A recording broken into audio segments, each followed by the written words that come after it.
All right, so let's make a formal introduction for our listener. Good afternoon, Marco. My name is Claudio, and I'm calling you from Washington, D.C. Yes. From the studio in Fairfax City, we're very humble, grateful that Marco Werba accepted our invitation to the show. Marco, welcome to the show. Hi.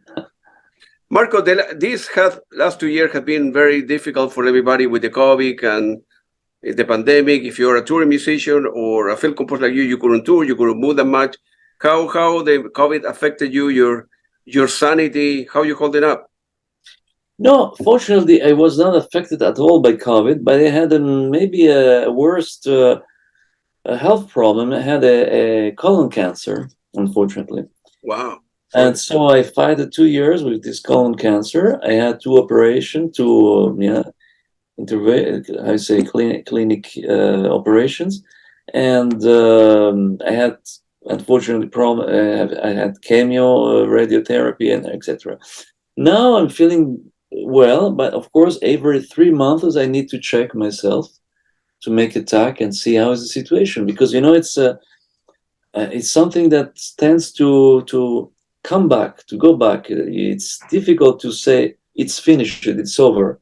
You're safe from this terrible malady. It can come back. That's the dramatic side of this malady. Until they will find a medical solution that will it will finish close the story. You're never safe. You're never safe. You need to check every 3 months. Well, I hope it goes away, man. You're a great composer. So thank you. we need many years of Marco music. So and there is something funny that I always tell to my friends. Many years ago, I went to meet a friend of my mother who was a fortune teller, the man who reads the future. Yeah. Fortune teller, no? Yeah, fortune teller. He was a person very serious who studied when he was a child, was studying astrology. And so he had an experience, and he was the astrologist, the fortune teller of Federico Fellini. Wow. So Federico Fellini didn't send the film to any festivals if this person would not give him the okay, the advice to send it or not. So he trusted totally this person, and I understand why. Because when I went to meet him, I was maybe 15, 16 years old. He said many things that happened. He said I would have 2 children, a boy and a girl, and this happened. That I was very close to my little boy, and that's true. And then I would work with a well-known Italian director of thrillers, and that happened. I worked with Dario Argento, and he said between the many things, he said that one day I would have an Academy Award nomination. So I'm telling to all my friends, logging, that I cannot die before I had the Academy Award nomination. The day after, I can die. Yeah. Oh, I hope it works out. Hollywood is a very difficult business, right? It is difficult, but Giallo. We will talk about Giallo later on. Was a film by Dario Argento, but it was an American movie produced by an American producer, an American film company called Hannibal Pictures, that they have the office in Los Angeles. So I succeeded to work with for an American movie, actually, and also for a few more independent, low budget, unfortunately, American feature film. So there is a small, opening, a small possibility for me to work in the film industry in America, but of course not for the Hollywood films, not yet. I hope for in the next future. And since I have an American passport, because my father was American, he was an American journalist of the Variety magazine, who died many years ago. And so I have an American passport. And when I met Bill Conti in Rome, he was recording the music of a movie that was many years ago when there was not yet the euro, and American composers were coming very often to record in Rome because it was less expensive for them. Really? The dollar was higher than lira. Now that the euro is higher than dollar, they cannot come anymore to record in Rome. But at that time, many composers, Bill Conti, Jerry Goldsmith, who I met here in Rome, and Georges Delerue. And Bill Conti told me, Marco, what are you doing in Rome? The film industry is in America, in Los Angeles. You need to move there and to start your activity there. I said, yeah, I know, Bill, but I need to have a situation where I have a possibility to write a musical film. I cannot move and right. What happened, right? I already have a fiance, a girlfriend here in Rome. I cannot move easily, you know. I need to have a situation. And so I didn't move. And you know Pino Donaggio, you know him well. But Pino Donaggio had the chance to work for Brian De Palma for many films. Yeah. And they told me, come on, move to Los Angeles. You can start, continue your activities. Since you're already working for American films. He said, listen, I love Venice. I prefer to stay here in Venice and to live here. And he's still living in Venice, and he missed many opportunities to work in a few American films because at that time he was working for for an Italian movie. And when they called him, he said, sorry, I'm busy working for an Italian movie. I cannot work for you. And so he missed many other opportunities he could have to work for an American film. Correct. Yeah. Yeah. By the way, you mentioned Brian De Palma. Yeah. He's an unbelievable director. Of course, I would love to interview. Brian is like, he's still alive. I think he's 80. Yes. Yeah, He's but alive. He made a film with the music still by Pino Donaggio. You know, there was a strange collaboration between them because they worked for 10 years together almost always, except The Fury, that John Williams wrote the beautiful music for The Fury, and Scarface that Giorgio Moroder wrote the music. Yeah. But except that, because the producers wanted to have those two composers, Correct. they had a long collaboration. Then at certain point after Body Double, the collaboration was interrupted because maybe the Body Double was not successful. And so Brian De Palma changed the composer, also because maybe the producer wanted to change. And they met again after many years.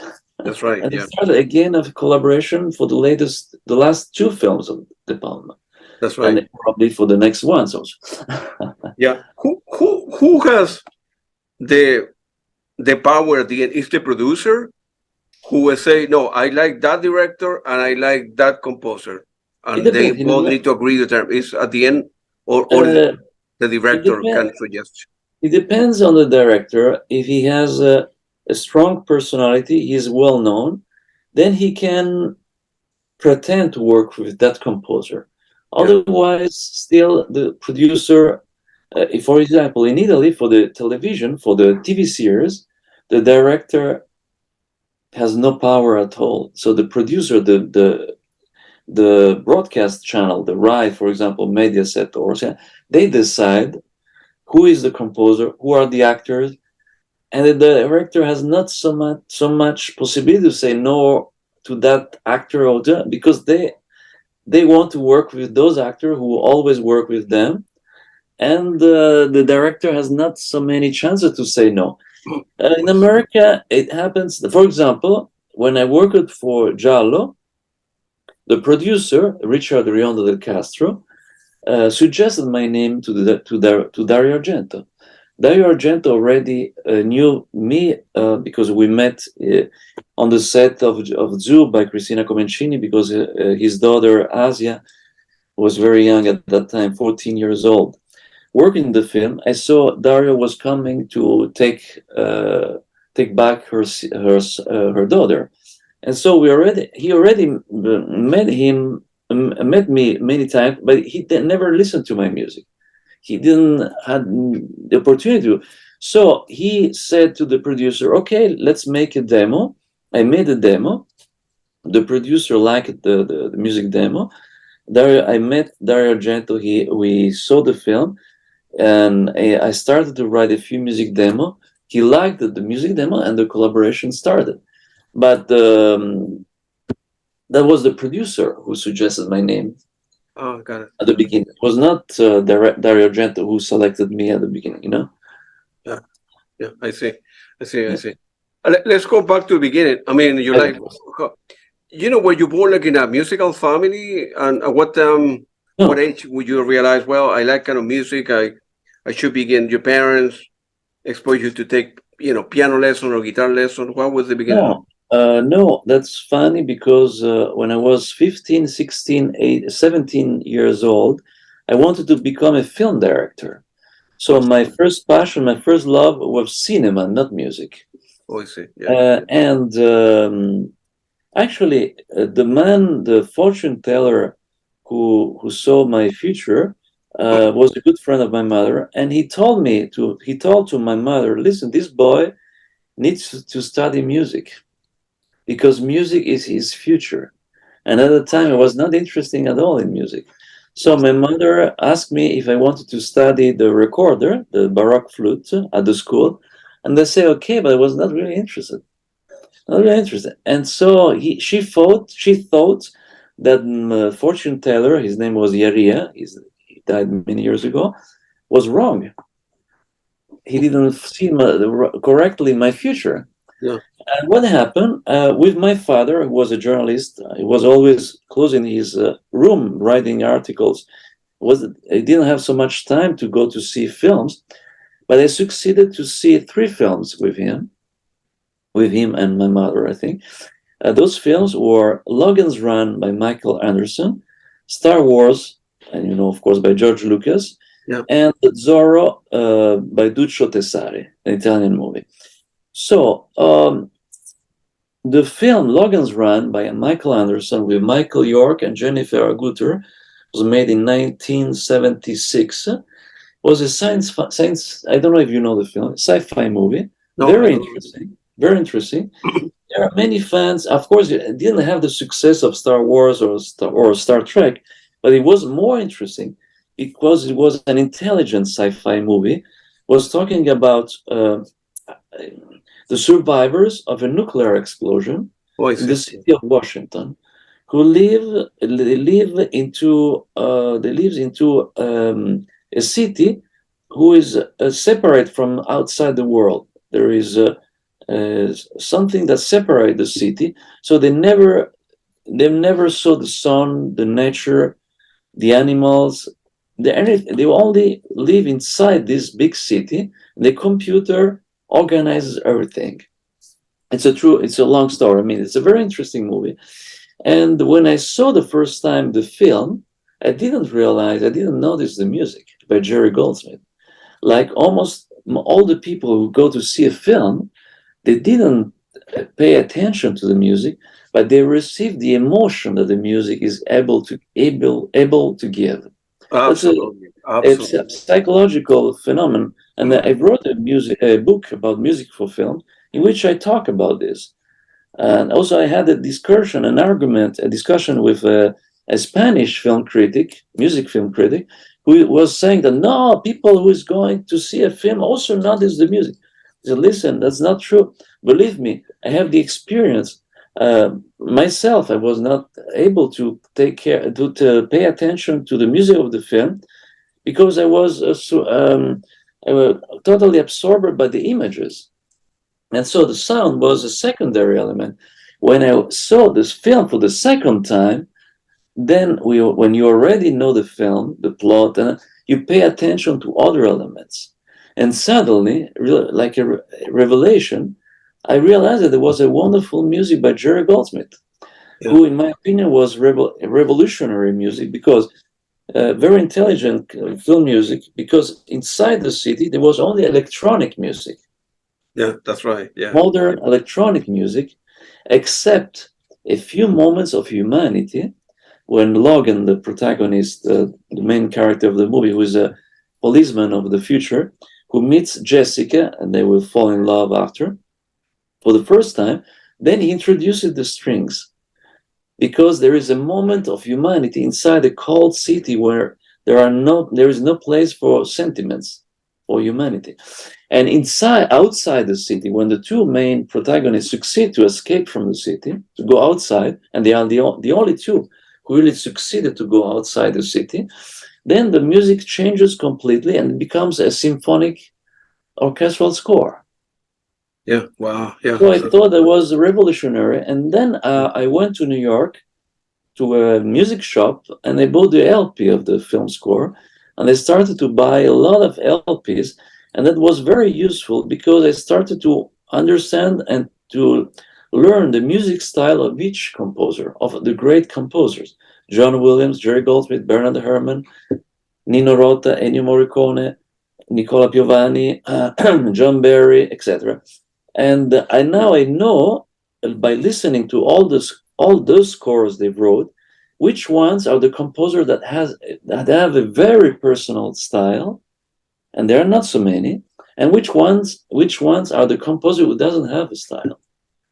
For example, the first composer, as you know, who worked with the orchestra in films was Max Steiner.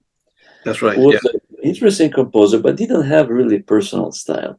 The first composer who had a very personal style was Miklos Rozsa, but you can recognize his melodic style. And in my opinion, the composer who has the most personal style of all the film composers is John Barry. Yeah, you just need 2 or 3 notes of John Barry, and you recognize his style. really? Yeah, wow. And Ennio Morricone, Nicola Piovani, and Georges Delerue also have a personal style. But there are other composers who really doesn't have that strong personal style. For example, James Horner was someone who, at the beginning, imitated the style of Jerry Goldsmith, and maybe never succeeded to have really a personal style, so strong, so recognizable. And so it's interesting. And the young composer, also students in composition that they don't know anything about the other composer in film music. They know something about John Williams, something about Hans Zimmer, and nothing else. They don't know who is Georges Delerue. They never heard the music of Mario Nascimbene. I don't know. They don't have a culture of the composer in film music. They didn't really know the music of the composers who was before, and that's I don't know how to say it. It's a mistake. They need to know those composers and the music they wrote. Yeah, absolutely. And I was thinking about what you said. Yeah, you are right. People nowadays go to a movie for action movies, or because there's an attractive guy or an attractive lady, or the plot, but nobody, well, maybe 90% of people don't put attention to the film score. So it's always in the background. It's always in the background. With the exception, if there is a well-known song used in the film, right, yeah, song that already exists, then maybe they pay attention. So the tricky, let's say, the solution that a few composers have had in the past to try to keep the main melodic theme in the head of the viewers, or to repeat many times the music theme inside the film. And this sometimes could work, because in consciousness something reminds in the brain of the viewer. Yeah. Maybe they will sing that melody after they saw the film, but it's not sure even that. The only solution is to have the LP or the CD of the film score that people can listen outside the film. Then at that point, the music will have a life in its own, in concerts, at the radio, or by listening again the music outside the film. Yeah, but there is a good percentage of film compositions that are never released. Like, yeah, I've been looking for some composition from the 80s, from the 90s. I email,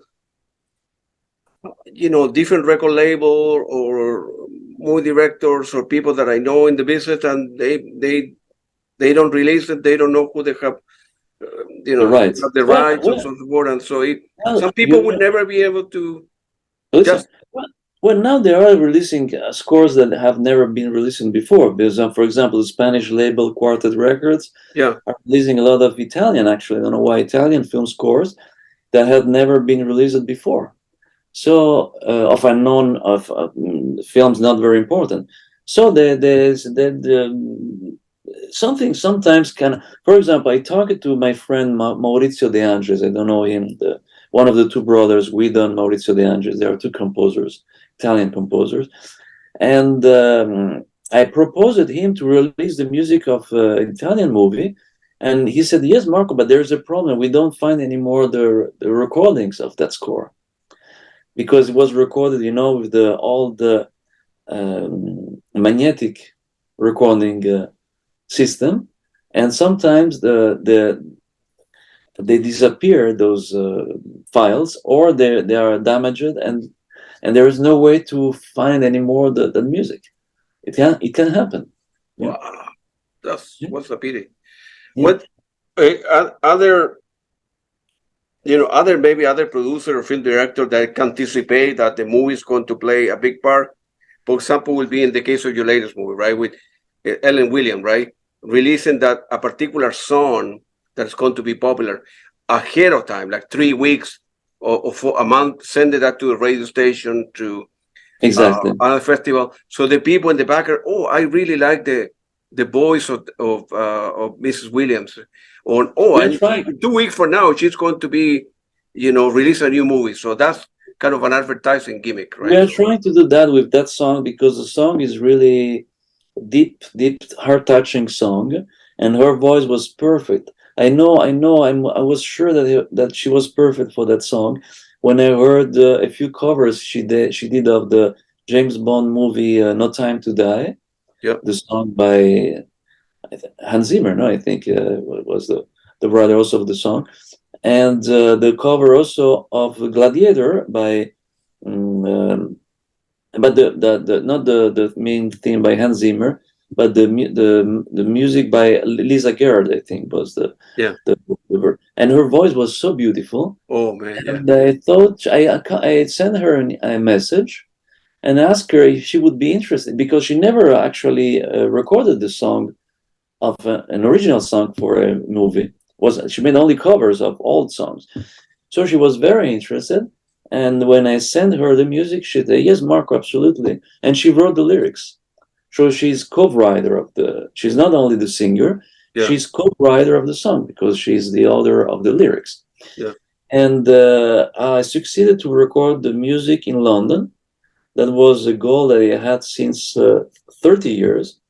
And there was never the possibility, was always when I was talking to producers and to music publishers, I would like to record in London. You are crazy, it's too expensive. No, no, no, no. We recorded in Bulgaria, we recorded in Macedonia, we recorded in Budapest, we recorded in Italy. No, London. Finally, I found an Italian music publisher. I must say, very courageous, because in this period when music publishers are investing almost nothing, sometimes they are closing the activity, he accepted to record in London with a strings orchestra, the English Session Orchestra. His name is Kevin Ferry, Yeah. of the sole traded music publisher, Chrysler Music Publisher is the company. Mm. And he accepted to record only one session of 3 hours with 15 strings, so a very small ensemble, but excellent musicians. Yeah. And so finally, I had the possibility to call Ellen Williams, who doesn't live in London, but she lives 1 hour from London, I think, in Galles, in another part of England. And she came to the recording studio, the Angel Studio, and she recorded the song with me, with my assistant who came. And there was also another singer, Lanfranco Carnacina, who came to record another song. And Jon Mansell, who is a British film critic, came to see the recording session, and other persons. So I succeeded finally to record in London. Of course, I would like to go back to London when we'll have a higher budget, and to record with slightly bigger orchestra, or even only 20 strings instead of 15, because the only place where you can have you can reach the perfection of the performance is in London with British musicians. Otherwise, it's very difficult. Yeah, It's a big difference between 15 and 20. You uh, yes, because or, you know it have to be with the quality of the people or the studio where it's recorded. the quality of the people. The musicians in London were very good, but 15 is very small because we have only 3 violas, 3 cellos, and when one of the 3 cellos make a solo, then you have only 2 cellos, and it's dangerous for the intonation. So even if you have very good musicians, yeah, it's difficult. It's dangerous for the perfection of the intonation. When you have 20 strings, 20 British strings, you will not have problems at all. To have the same level of quality with the Bulgarian strings, you need to have 35 strings instead of 20. That's the difference of quality. Yeah. I understand. So in high school, you were thinking, no, I want to be a movie director. I want to be a movie director.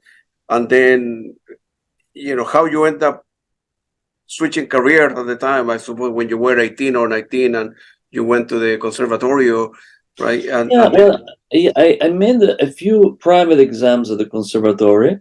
And after many years, yes, I made the Conservatory of Frosinone, and I had a degree in choral composition and choral conducting, because I sang for many years in the Vatican choir, and so I thought it was logical to have a degree in music, but something that had to do with the voice, because I was a singer also. And so this is why, and the teacher was very good. It was a woman called Colomba Capriglione, and so I decided to have this degree with her because she was a very good teacher. Yeah. I got it. By the way, I interviewed Lisa Gerard about 3 months ago. She's an unbelievable person. I mean, it's a human being, and she's a very good person, and her voice is unreal. It's like another world, another galaxy. And also the music he wrote for the Gladiator with Hans Zimmer was good. I don't know if she wrote other scores after the Gladiator. I'm not sure. Yeah, she's working with Hans Zimmer now in another film.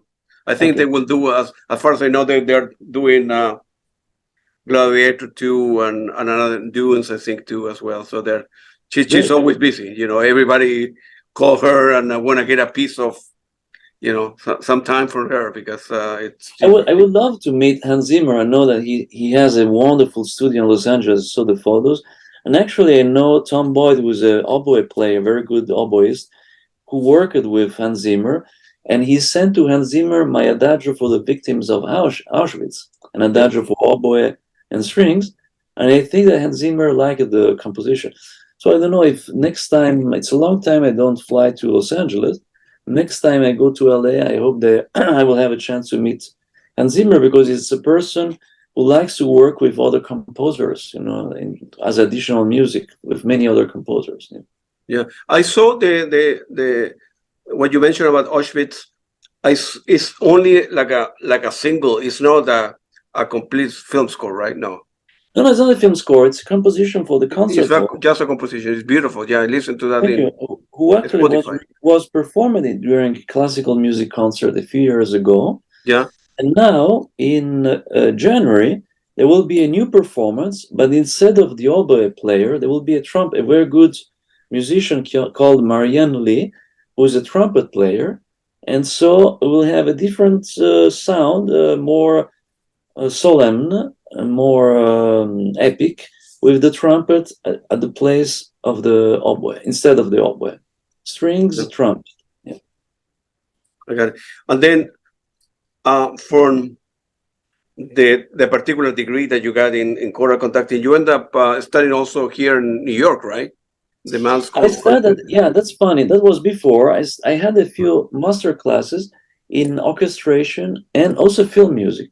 There was a teacher. He was also a film music composer, but not well known. not well known. His name was Jacob Stern. I think he died. I think he wrote more music for advertisement, for the cars, Ford, or I don't know, or Chrysler, I don't know which cars. And he also wrote he wrote the music for a gangster movie, but I don't remember the title. And the masterclass was interesting because he was explaining a scene without watching. We didn't see that music, that scene from a film that he was talking about. He was only describing the scene, and we I think we were only 5 or 6 students, needed to write the music for an hypothetical scene that we didn't see. And the day after, we had a jazz orchestra of students of the same school was performing our music. So we already had the possibility the day after to listen to the music, to record it in with a Revox recorder, with the magnetic system, and to discuss the music, to talk about the music, and see if it, in our opinion, was good for that kind of scene. Okay. So this was my first experience in imagining, in creating music for an hypothetical film without watching the film. That was strange, but yeah. It happened to me as well, Marco. I have soundtracks of movies that I never seen. A lot, I think like 30, 50. And I don't know, for time, I don't have perhaps the 2 hours to watch a movie or whatever. I couldn't find on Netflix or whatever. And I listened to the score with my headphone, and I tried to imagine what the movie is about. This science fiction is, of course, if it has a lot of organic or electronic, very likely it's a kind of a futuristic movie or that kind of stuff. And but I wouldn't know if it's a comedy or not. I really like the music by itself without knowing if the film is great, if the film is terrible or not. It's kind of independent things, I think. From the title of the tracks, you can have an idea of the kind of music the composer wrote. And as you know, for thrillers movies, there are 2 schools of thoughts. The first one comes from Bernard Herrmann, who was the most important composer for these kind of films. And still today, there are a few influences from Herrmann in the orchestral writing. And the other school of thought, probably very well, is it was born with Tubular Bells by Mike Oldfield. That's right. But the composition was not written for a film, but the director was very intelligent and smart, understood that this composition, repetitive and obsessive, could work well for a story of a children who is possessed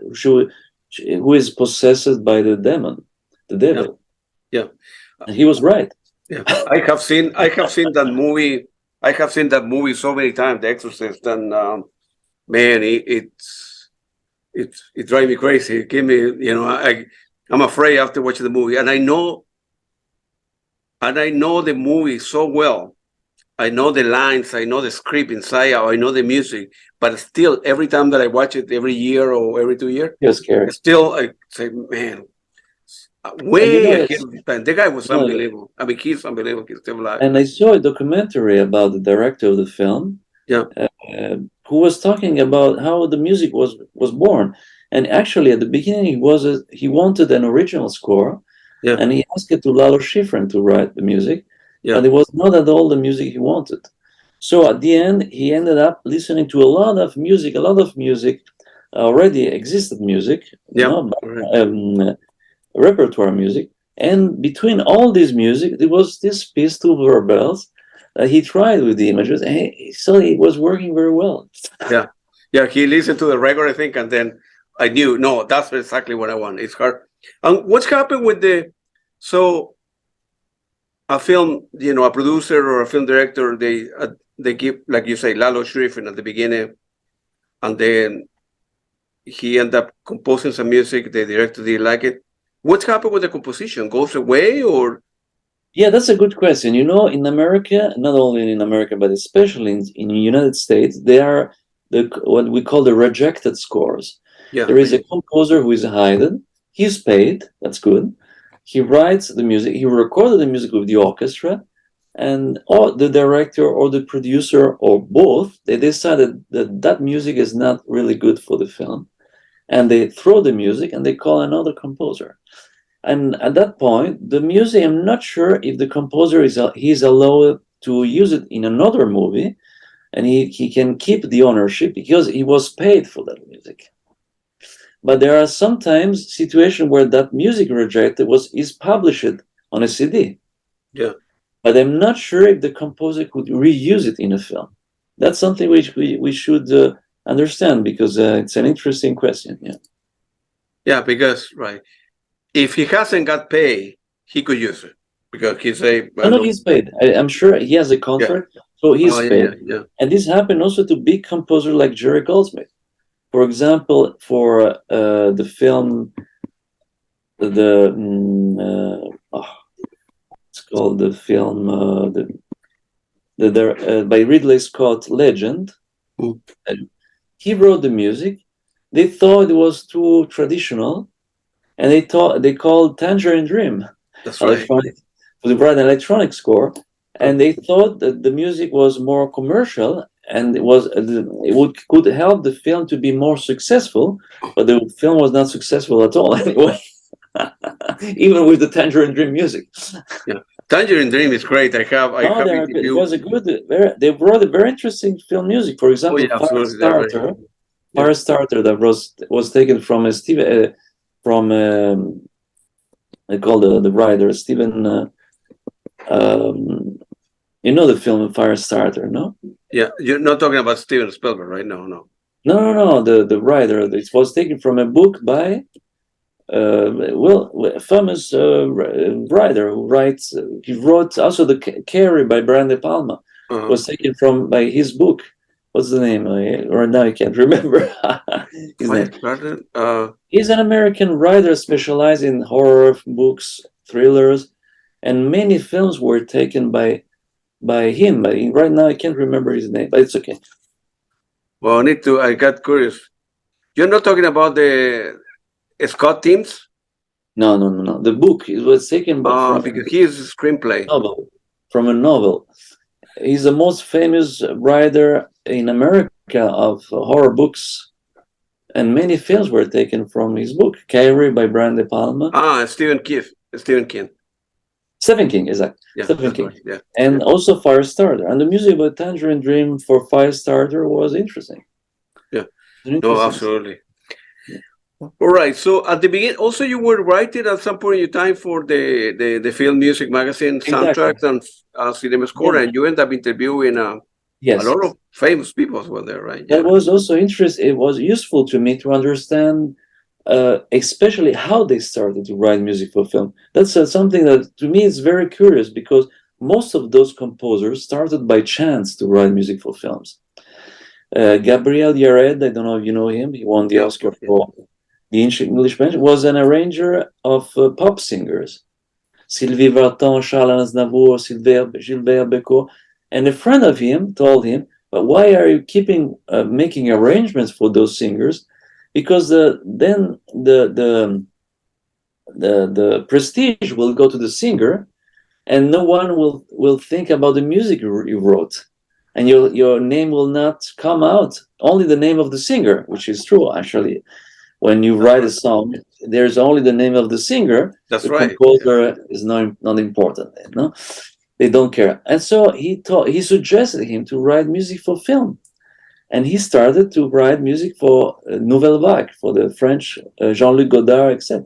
But it was by chance. Wow. By chance. I don't know if you knew Stelvio Cipriani, an Italian composer. No. Was well known for Anonymous Venetian, the Bermuda Triangle by René Cardona. I'm talking most more small Italian films. But he also wrote the music of Piranha #2 by James Cameron. The first movie by James Cameron. Produced by Ovidio Sonitis. So he was not an important composer, but sometimes he wrote some interesting, good score, romantic dramatic scores. and he was a pianist. He was the pianist of pop singers also. Pop singer, but he was not even the composer. He was only the pianist. He was playing the piano, arranging on the piano the songs by a few singers. One of the singers was an Italian actor, was also a singer, and he involved him in the composition of an Italian western called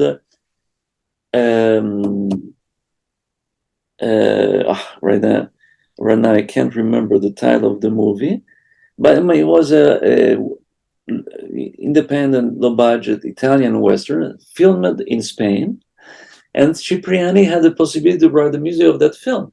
And from that point on, he started to write film scores. Otherwise, he would keep maybe doing the pianist of pop singers. That's right. So most of them, except Philippe Sarde, who always, who's from the beginning wanted to write film music, and myself, from the beginning I was interested in writing film music because I started with the idea of becoming a director.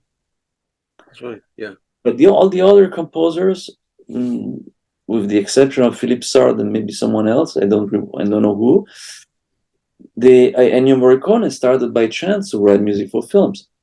He started to write classical contemporary music under the suggestion of Goffredo Petrassi, was his teacher. He started to arrange pop music to get some money, and for many Italian songwriters and singers. And by chance, he ended up writing music for films with the comedy by Luciano Salce, Il Federale. Yeah.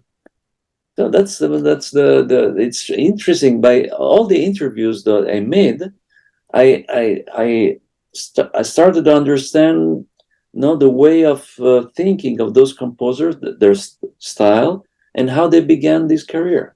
And it was interesting. Absolutely. How long does it take on average to create a film? I mean, a particular film score on average. Yeah. Can you do like 2 or 3 a year, or no? Oh, of course, yes. And they only usually they give you 3 weeks to write the music of the film. Oh. With an exception of it's a big film, you can have 1 month. Yeah. Maybe to Hans Zimmer, they give him 2 months, but I mean, it's an exception. Usually they give you 3 weeks. And in 3 weeks, this is why, that's a tricky question. Most of the American composers, and not only, they use orchestrators because they don't have the time. They have time to orchestrate the music. They need to work with 2 assistants, an orchestrator, or 2 or 3 orchestrators, in order to move fast. Hans Zimmer has a lot of collaborators. This way, if they need to, they ask him a change, collaborator immediately work and help him to make the change. Otherwise, you need to go very fast. This is something I try to teach to my students, who are very slow usually. They need 3 days to write 3 minutes of music. That's not possible. That's not possible to have 3 days to write 3 minutes of music. You need to do it in 1 day at least, or even half a day sometimes. Wow. So you need to be very fast when you write film music. For Giallo, I had only one collaborator. His name is Guido Zen, who was helping me synchronizing the music for with the images, synchronizing perfectly, working frame by frame. So I was working 9 hours a day. When I finished the composition with more or less a timing not perfect, I was sending to him. He was doing a perfect synchronization. Then I would finish it. The second one, I was sending to him. It was like a machine. 9 hours a day. Otherwise, in 3 weeks, we were not able to finish the 40 minutes of music, orchestral music. Yeah. That's great. What happened when, let's say, you record 40 minutes of music, right? And they end up using 25 minutes of the music, right? Sometimes when I go to a movie, I listen to a movie, right? I of course I don't know there is more than in my example, right? So in my example, you created 40 minutes, they use 25. I have no idea what happened with the other 15 minutes, right? And then they end up creating the soundtrack or the vinyl a month later or whatever, and there is some music that it was never used in the film. And Yeah, of course, it can sometimes happen. the other way around. Sometimes there is a great music in the minute 35 of a movie, and I really like. I buy the CD, it was not there. So who when the make decision what what portion to use in a film, and Uh, two, what portion of those will go into a particular soundtrack or vinyl that is released down the road. no, okay. So the decision of where the music should go in the in the scenes in the film, and if they need to keep that music or not, is the director. Yeah. Usually, he's the one who has the last word. For example, for the Tunisian movie, The Island of Forgiveness, I wrote around 35 minutes of music. At Yeah. the end, the director used only 20, not even 20 minutes of music. So there is 15 minutes of music not used in the film. But that's his decision. I cannot, I cannot only suggest. But most of the film music composer, they like to have a lot of music in the film because they will have more royalties. I Yeah. don't care. I prefer to have less music, but to have the music in the right places and at the right volume. That's another question. That in America, American producers and directors, they tend to put the sound effects on the top and music on the background, even if it's a symphonic music playing loud, fortissimo. That doesn't make sense to me. If you have a war film, a war scene, and you have a symphonic music, you need to hear that music. It doesn't make sense that you prefer to hear the sound effects. Then you need to do like Oliver Stone. You need to take a decision. In that war scene, it is more important to have the music or to have the sound effects. One of the two, not the two things together, because they will disturb each other. You need to have the courage to decide this. Oliver Stone in Platoon and Salvador, in the ralenti scene when there was someone dying during an explosion, he took out the sound effects and left only the adagio for strings by Samuel Barber. Only music, no sound effects. That's the courage that director should have. You need to decide what is more important. But the two things together, they will disturb each other. That's something that the Americans need to. If I succeed, I will succeed to write the music of a Hollywood movie. I will fight to keep this idea. If you have the music, you need to listen to this music. If there are no dialogues, there's no reason why the sound effects must be more important than music in that scene. And so you need to make a decision. Okay, to go back to the to the question. Yes, there are films where the music you can find in a CD soundtrack, LP or CD, not always has been used in the film. That's right. Yeah, not all the music. I mean, some parts, yes, some other no. It happens. Yeah. Somebody at the end of the movie or whatever, when the movie is ready to be distributed, somebody make the decision and they say, okay, I want to use that track, that one, number 3, 5, 7, 4, but I'm not going to use 2, 4, 6, and 8, right? Whatever the track. Usually, sorry, there is someone working on the Okay. on the end. So there are some noises that sound effects that we won't. We're talking about music, so this we can't take out those sound effects, but unfortunately, in this case, we have it. That's the director. But sometimes they are using a part of that composition. Yeah. For example, in The Island of Forgiveness, there is a scene that for me was important. Is the death of one of the main characters of the movie. I wrote the composition for all the scene from the beginning up to the end, and the director used only half of the composition, the first part, Yeah. and not the second part. It's a decision. I respect the decision because for him it was more important to leave the silence after he's dead, the protagonist, and the sound of the sound effects. But that I respect this decision. Of course, it would have been better if he would told me before, Marco, write music of only from this point to this one, because after I want to leave the silence of or the sound effects instead of let me write all the music and then that's another point. But it's okay. I respect that point of view. I understand. Early in your life, you end up, I think it's 1989.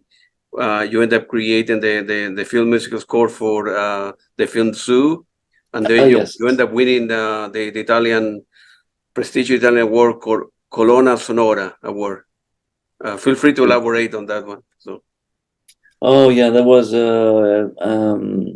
my first film score. Actually, it was a very good film. Unfortunately, it was not successful at the box office, but a very, very poetic movie. And I worked with passion.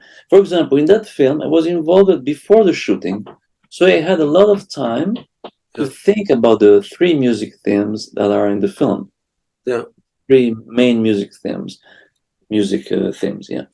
So I was only 25 years old, and the director, who is a woman called Cristina Comencini, actually she's the daughter of a well-known Italian director called Luigi Comencini, who in Italy was very well known for a few comedies and also for the TV series Pinocchio, with the music by Fiorenzo Carpi. I don't know if you knew this composer, Fiorenzo Carpi. No, was very good. You need to listen to the music of Pinocchio. I need to check it out. I'm writing myself some notes here to do it. By Fiorenzo Carpi, because he was a very good Italian composer, Carpi. Nowadays, not so many people remembers him, but he was a good composer. And the director, she wanted to use some classical music inside the film, and she selected two compositions, one by Debussy, Je, and one by Ravel, Le Jardin Féerique, has a French title, those composition, who actually worked very well on the two scenes she wanted to use it. So she had a very good culture on classical music, and she was an intelligent woman. So we had a good collaboration, and unfortunately we had just a small discussion at the end for technical reason, and we didn't work again, unfortunately. But she's a very intelligent director, and I had the chance, yes, to win this award, and the award celebration was in the Sanremo Theater, where there was also Ennio Morricone taking the Colonna Sonora Award, Lifetime Achievement Award, Francis Lay, who had the Colonna Sonora Lifetime Achievement Award, and Claudio Mattoni, I think he had an award for the song for Scugnizzi, an Italian movie. So I was 25 years old. I was close to Ennio Morricone and Francis Lay. Wow. No, it was, I was an honor for you, man. Wow. And especially that you received that award early in your life, as opposed to later on in your life. So that was a great start. Absolutely, yeah. And with Ennio Morricone, I didn't have a good relationship, let's say, rapport. No, I was not at the beginning, no, because I didn't at that time. I didn't yet complete my music studies, and he was, very, I would say, he was. He thought that musicians that were not. They didn't complete the music study were not good musicians, let's say that. Yeah. So he had this idea, and it was difficult to let him change this idea in mind, and instead with Francis Lay I had a very good relationship. He was a very, very nice person, Francis, and I went to meet him in Paris at his house, at his home at the Trocadero in Paris. I remember he was offering me a fruit juice, biologic fruit juice, very good fruit juice. And there was a chance to organize a film music festival in Italy, and unfortunately, it didn't happen. And I proposed him to be the president of the jury. And Francis was ready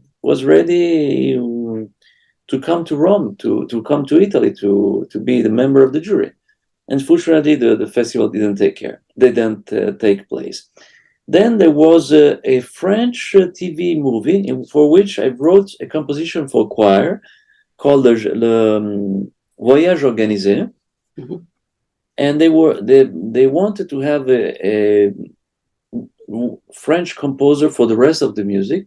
I proposed the name of Francis Lay, but the producer of the TV movie proposed the name of another person, a woman, young composer. This is why, for television, the producer has many power, decisional power. Yeah. And so it ended up that also this time the collaboration with Francis Lay didn't work. Wow. Then the destiny wanted that for the third time the collaboration worked. Then it happened. An Italian director, now I work it again, and I will tell you for which film, did a movie about the Naples of 16th century, called for Italian hero called Masaniello, who fought against the Spanish conquerors in Naples when Naples was the capital of Italy before becoming Rome the capital. Yeah. Naples was the first city in Italy at the time.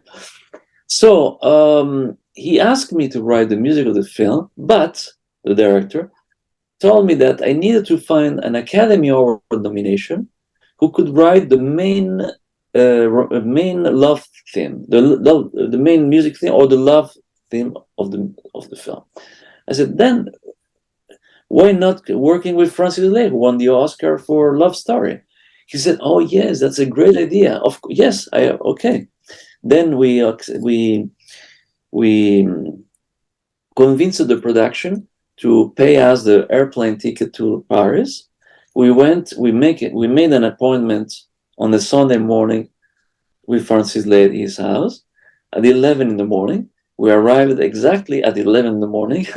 Francis opened the door. Marco, welcome, Brad.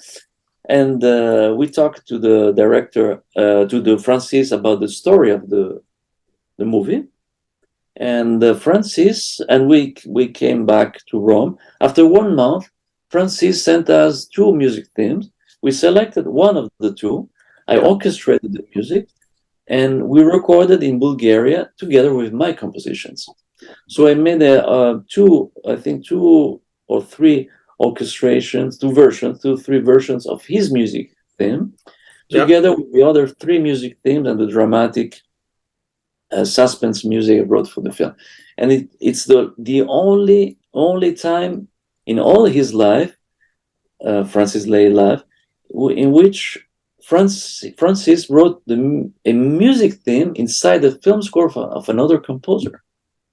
Wow. Yeah. Because usually it's music by Francis Lay, arranged and conducted by Christian Gaubert or Jean Musset. Correct. This time was music by Marco Werba, a love theme by Francis Lay, orchestrated by Marco Werba. It's a little difference. That's big difference. Well, of course, big difference. The only time in which he accepted to have a composition inside the film score for him. And he was very happy with the orchestration and the performance. Good for you. Good for you. Was Ennio Morricone? I heard, I have read some interview that he was very difficult person to work with. And he was very tough with his own kids. He would critique. I hear that he will. I don't want to use the word here, but he will criticize his 2 kids in front of an orchestra, in front of a lot of people. So it was I don't know, maybe. Well, the only difficult person to work with, right? Oh, of course, yes. The only son who is a musician is Andrea. Yeah. Andrea Morricone. The other sons are not, and the daughter is not a musician. She's a doctor. I think she works in a pharmacy or something like that. So the only one is Andrea, who now, after the death of his father, is conducting orchestra, conducting the music of his father, and keeping. He's not writing so much film music, I think, Andrea. He did it when his father was alive, because his father, of course, introduced